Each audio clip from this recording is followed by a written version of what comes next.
Israel has tried desperately to hide this footage, but the truth is seeping through every crack in their media blockade. What you are about to see is footage they never wanted the world to see. Tel Aviv is burning, Haifa is burning. And right now, as you watch, more than 250,000 Israeli citizens are fleeing for their lives, leaving everything they knew behind. This morning, Iran launched its 11th wave of attacks. But this time, it was different. This time, they were using weapons that Israel's billion-dollar defenses simply couldn't stop. As explosions tore across the Tel Aviv skyline and orange flames lit up the Mediterranean coast, panicked families grabbed their children and fled. The Haifa oil refinery, the heart of Israel's energy, took a direct hit, creating a mushroom cloud visible from space. Apartment buildings collapsed, hospitals burned. And in this moment of absolute chaos, Iran's supreme leader issued 4 words that changed everything. The battle had begun. But what makes this truly terrifying? These weren't conventional missiles, which Israel had learned to adapt to. These were hypersonic Fata missiles, and they were rewriting the rules of Middle East warfare. While Israeli officials hid in bunkers, signing hysterical censorship orders, citizens were already rushing to the borders, creating scenes not seen since 1948. The images from Ben Gurion Airport look like a scene from an apocalyptic movie. Thousands of families sleeping on the floors of terminals, children crying, elderly people in wheelchairs abandoned in the chaos. But here's what's truly shocking. Most of these people will never board a plane. Israeli airspace is completely closed, missiles continue to fall, and 250,000 people are fleeing any way they can. At the Jordanian border, families cross on foot, dragging suitcases across the scorching desert. Mothers with babies in their arms, businessmen in suits. Now refugees with what little they could grab. The Egyptian border crossings are congested. People abandon their cars, realizing that walking is faster than waiting in 30-kilometer traffic jams. One evacuee said, "We left our whole lives, our home, our memories, everything." But when you see a missile hit your neighbor's flat, you don't think twice. The numbers are chilling. European countries have launched emergency air evacuations. Poland has evacuated 500 people. Germany has sent warplanes. Americans are being evacuated on cruise ships to Cyprus. Few people on one ship. The scenes are reminiscent of military evacuations of the past. But it's a drop in the ocean. 38,000 tourists remain trapped. Museums are closed, holy sites are sealed, and there's nowhere to hide when the sirens sound. The U.S. Embassy compound in Tel Aviv has been hit by close strikes, and Ambassador Huckabee is coordinating a desperate evacuation effort. This is no longer just a military conflict. It is the largest civilian evacuation in Israel's history. But to understand why 250,000 Israelis are fleeing their homeland, you need to understand what those hypersonic Fata missiles are doing to their cities. Traveling at Mach 15, or more than 11,000 miles per hour, these missiles give defenders less than 60 seconds from detection to impact. But the speed is not the scariest thing. Unlike conventional missiles, which fly on a predictable trajectory, these literally dance across the sky, changing direction mid-flight, making interception nearly impossible. In one Tel Aviv neighborhood alone, 80 buildings were damaged overnight. The images that slipped past censorship showed apartment blocks with their facades torn away, cars crushed by concrete slabs, and families digging through rubble looking for survivors. In Batum, an apartment building took a direct hit. 3 floors collapsed. 7 people were killed, including 2 children, whose bodies were pulled from the rubble. The images were so shocking that Israeli authorities threatened prison terms for distributing them. But nothing prepared Israelis for what happened at the Soroka Medical Center in Beersheva. As Iranian missiles struck the hospital complex, patients hooked up to IVs ran in panic into the parking lot. Nurses carried newborns out of the maternity ward as windows exploded above them.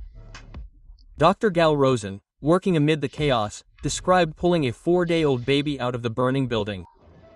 The mother was screaming, the building was collapsing, and we had seconds to get everyone out. 40 wounded in this strike alone, and that's just one hospital. Across the country, Fata rockets are turning Israeli cities into war zones, and the iconic Iron Dome, in which Israelis trusted their lives, it's failing catastrophically. Israel spends $285 million every night trying to stop these missiles. Think about it, $285 million in one night to protect yourself with a system that doesn't work.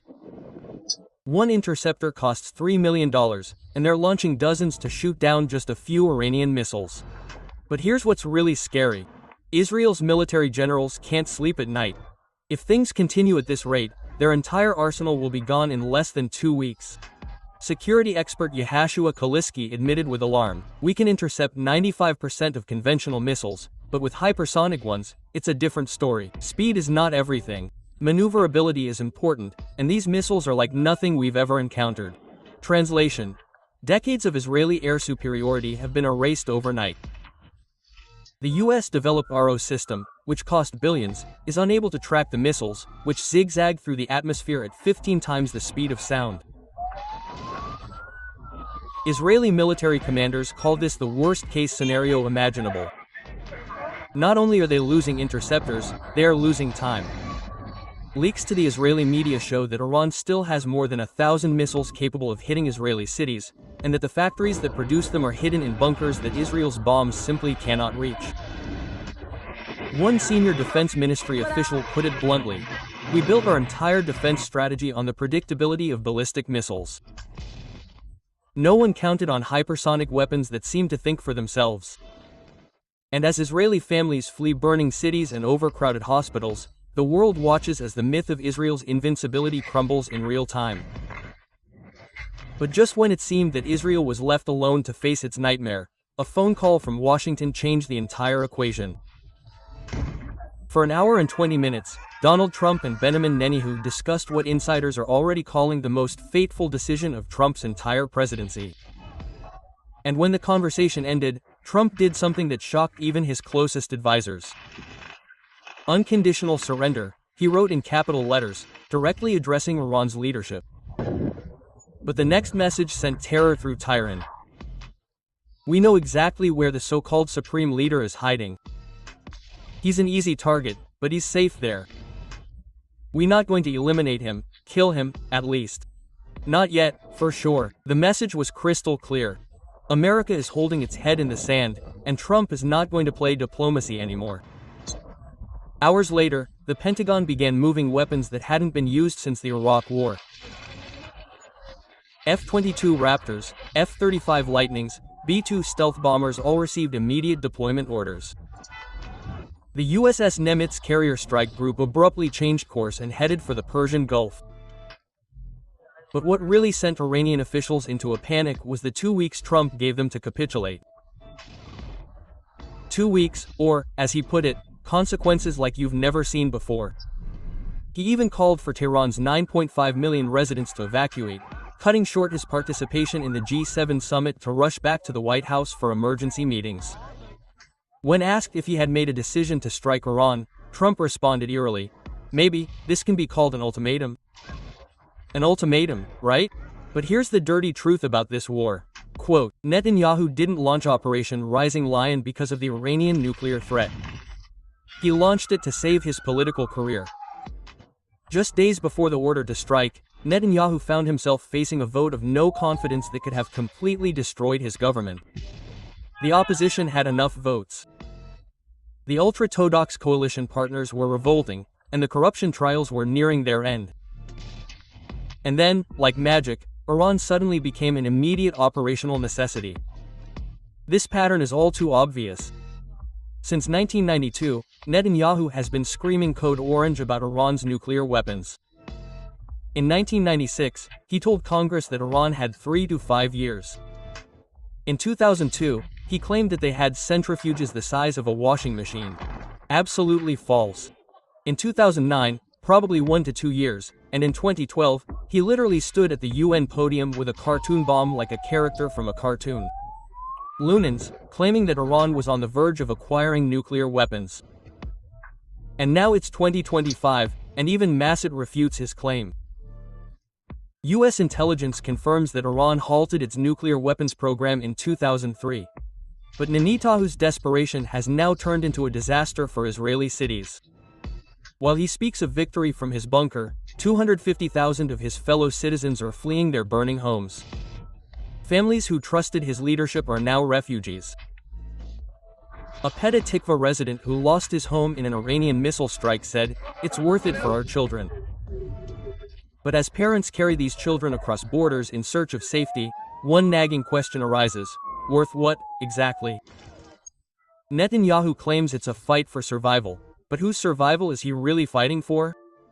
As Israeli families flee and cities burn, Iran has shown just how much the West cares about underestimated its military capabilities. Operation True Promise. 3. This was no random barrage of missiles, but a masterstroke of 20th century modern warfare. Iranian commanders had played a brilliant strategy of deception, making Israel's defenses look like museum pieces. They filled the radars with cheap drones and decoys, forcing Israel to waste expensive interceptors on false targets. And then, when the systems were overloaded and reloading, the real missiles hit. Picking targets. It was psychological warfare at its finest. 4 missiles fell just 100 meters from Massad's headquarters, close enough to rattle the windows but not destroy the building itself. The message was clear: we can get you whenever we want. The IDF command center narrowly escaped the direct hit. Iranian state television showed their missiles tearing through Israeli defenses as if they didn't exist. And the generals were declaring complete control over the airspace of the occupied territories. The region's response was no less thoughtful. 20 Arab states, including U.S. allies Saudi Arabia and the United Arab Emirates, condemned the Israeli strikes. Iran's message to them was simple: we're not hitting you, but stand by Israel and pay the price. Behind closed doors in Geneva, Iranian diplomats are negotiating with European mediators, but one point is sacrosanct: uranium enrichment will not stop. They are betting that Israel cannot withstand such an intense conflict, that American public opinion will turn against another Middle East war, and that time is on their side. 240 Iranian citizens dead, but the nuclear program is intact. Iran is playing the long game while Israeli cities continue to burn. And here we are, watching 2 nuclear-armed countries slowly being sucked into a death vortex that threatens to engulf the entire Middle East. 250,000 Israelis have fled their homeland, joining the ranks of historic refugees. Iranian families flee Tehran on highways clogged with despair, and between them millions of civilians who don't know whether they'll see the sunrise tomorrow through their windows or through the hole where the wall used to be. The numbers tell a story of mutual destruction. Israel burns $285 million in one night on an ineffective defense. Iran loses people, but keeps its nuclear program deep underground, where even American bombs can't reach. Israeli hospitals are in ruins, Iranian TV stations are on fire, the Abraham Accords, the dream of regional peace, are burning along with the cities they were supposed to protect. This is no longer just about missiles or nuclear technology. This is a story about 3 leaders who have cornered themselves with the blood of their own people. Netanyahu's political survival cost 250,000 exiled Israelis. Trump's presidential legacy hangs on a 2-week ultimatum that could drag America into another endless war. Khamenei.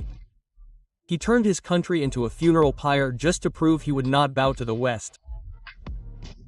Each of them chose pride over peace, power over people. The battle has begun, as Khamenei predicted. But when the smoke clears and the missiles stop flying, we may see something truly terrifying. There are no winners in this war. There are only ghosts wandering the ruins of once thriving cities. There are children asking why they can't go home. There is a page of history that will wonder how we ever let this happen.